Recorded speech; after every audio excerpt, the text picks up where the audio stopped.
You have watched the Harry Potter series 17 times. You have seen Friends 23 times. You have watched The Office so many times that you know exactly when Jim is going to look at the camera before he actually does it. And somehow, right now, you are about to press play on Season 1, Episode 1 again. Your dinner is getting cold. The Netflix algorithm has given up trying to recommend new things to you. Your friends are begging you to watch something made in this decade. But here is what is actually happening in your brain that makes you choose Jim and Pam over literally thousands of new high-quality shows. And no, you are not stuck in the past. You are not boring. You are actually onto something profound. Let's start with the obvious question. Why would anyone watch something when they already know exactly what happens? You know Michael Scott is going to say, "That's what she said." You know Ross and Rachel are going to end up together. You know exactly how the Battle of Hogwarts ends. But your brain is playing 4D chess while everyone else thinks you just cannot handle change. Because it turns out that knowing what happens next is exactly the point. Psychologists have a name for this. It is called the mere exposure effect. This sounds technical, but it explains why you emotionally connect with a sitcom from 2005 more than your actual neighbors. The more you are exposed to something, the more you like it. Simple, elegant, and slightly concerning when you think about your relationship with fictional characters. Think about your comfort show for a second. Maybe it is Parks and Rec. Maybe it is Seinfeld. Maybe you have watched Back to the Future more times than you have been to the gym this year. No judgment here. Honestly, when you watch these shows, you are not hunting for plot twists. You are wrapped in a cognitive blanket. Your brain craves predictability in a world that is aggressively unpredictable. Did your boss send a weird email today? Watch an episode where you know exactly how the conflict resolves. Did someone in your life just test your patience? Good thing you have memorized every line of The Breakfast Club.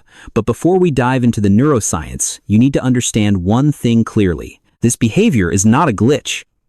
It is a feature.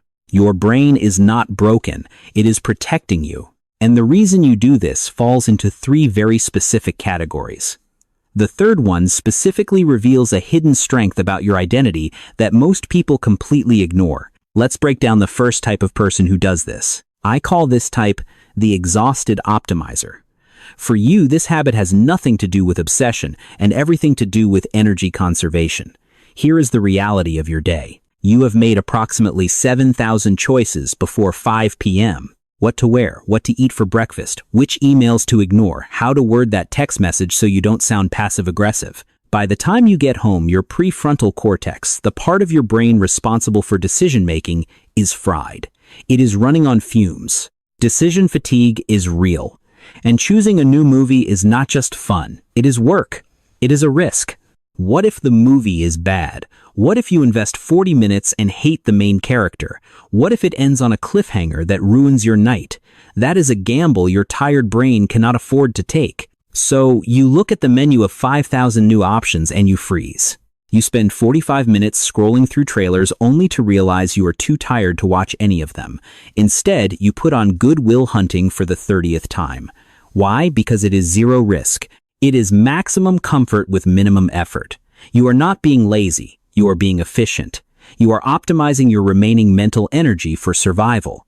But for many of you, it goes deeper than just being tired. This brings us to type 2, the anxiety manager.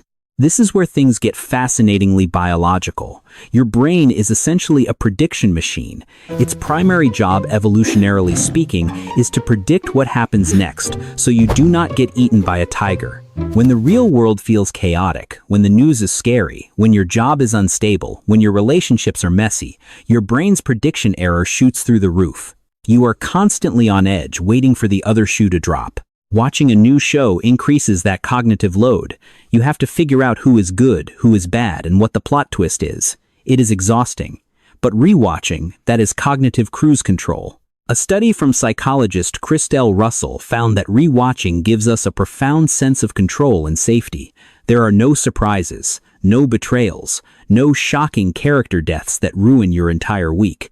You already survived the emotional damage once.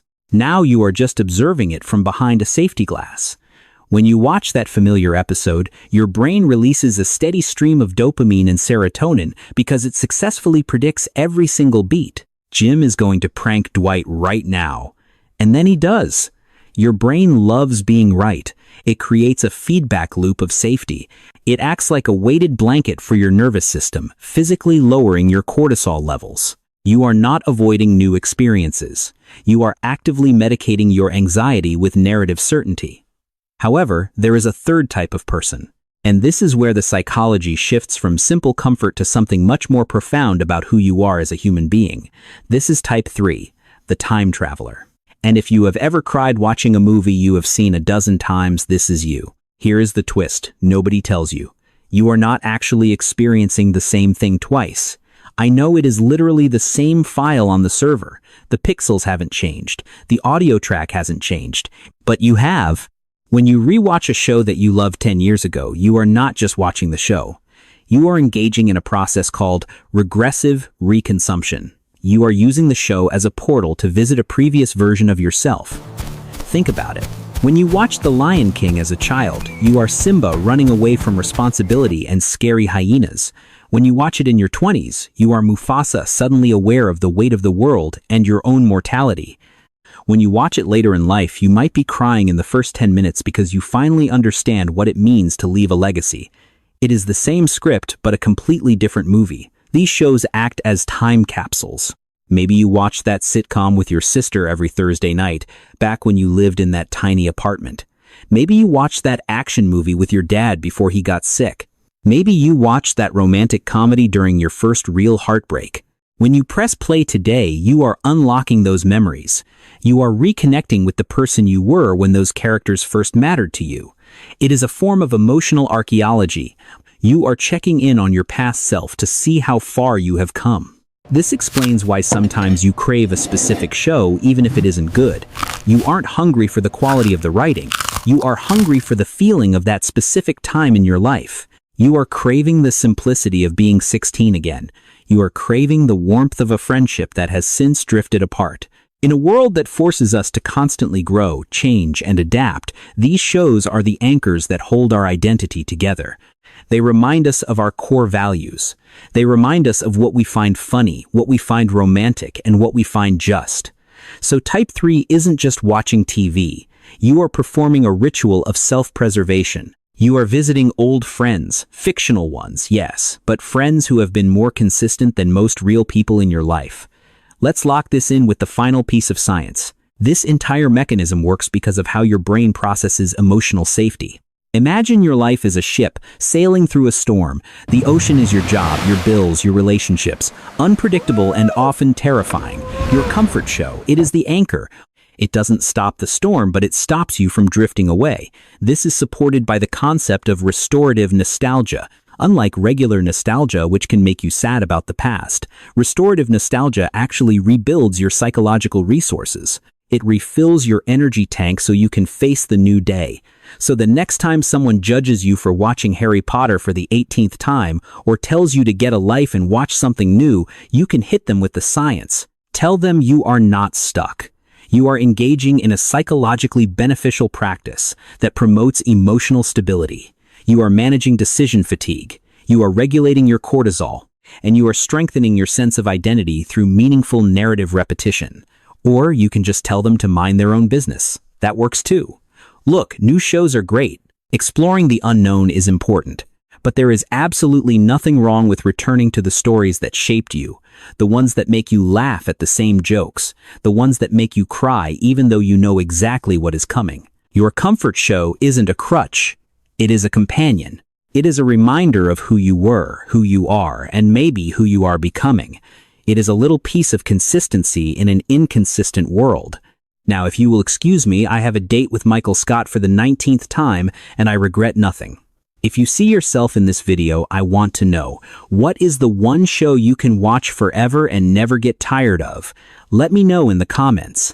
And if you want to understand more about the hidden mechanisms of your daily habits, make sure to subscribe to Human Deciphered. See you in the next one.